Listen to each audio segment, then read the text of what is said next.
இறைமொழி பேசுதே. விவிலியம் காட்டும் வாழ்க்கை பாடம் நாள் 25. இன்றைய நாளில் விடுதலை பயண நூல் 37 முதல் 40 வரையிலான அதிகாரங்கள் எடுத்துரைக்கும் இறையியல் வாழ்க்கை பாடங்களை பற்றி கற்றுக்கொள்வோம். முதலாவது, அழகில் வெளிப்படும் அன்பு. உடன்படிக்கை பேழை, மேசை, விளக்கு தண்டு இவை அனைத்தும் மிகுந்த கவனத்துடனும் அழகுடனும் செய்யப்படுகின்றன. கடவுளுக்காக செய்யப்படக்கூடிய பணி அவசரமாகவும் அலட்சியமாகவும் இருக்கக்கூடாது. அழகு என்பது ஆடம்பரம் அல்ல, கடவுளுக்கான அன்பின் வெளிப்பாடு என்பதை தான் 37ஆம் அதிகாரம் நமக்கு கற்றுத்தருகிறது. இரண்டாவது, பலிபீடம், பரிகாரத்தின் இடம். பாவம் போக்கும் பலிபீடமும் தண்ணீர் தொட்டியும் மக்கள் கடவுளை அணுகி வருவதற்கு முன்பு தூய்மை தேவை என்பதுதான் நினைவூட்டுகின்றது.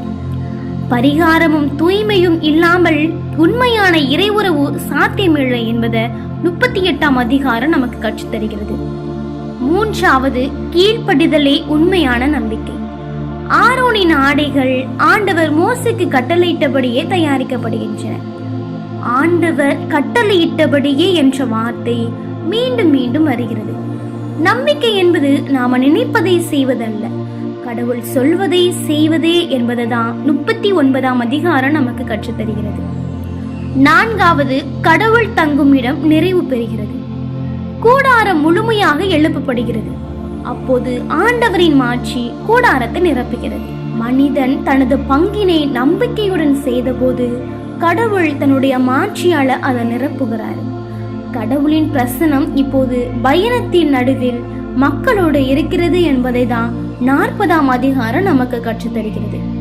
இந்த அதிகாரங்கள் நமக்கு கற்றுத்தரும் வாழ்க்கை பாடங்களை நம் வாழ்விலும் வாழ்வாக்குவோம். இன்றைய நாளில் இறைவன் நம்மோடு பேசும் வார்த்தைக்கு செவிமடுப்போம். ஆண்டவரின் மாட்சி கூடாரத்தை நிரப்பியது. விடுதலை பயண நூல் அதிகாரம் 40, இறை வார்த்தை 34. இந்த நாள் இனிய நாளாக அமைய வாழ்த்துகிறோம். நன்றி.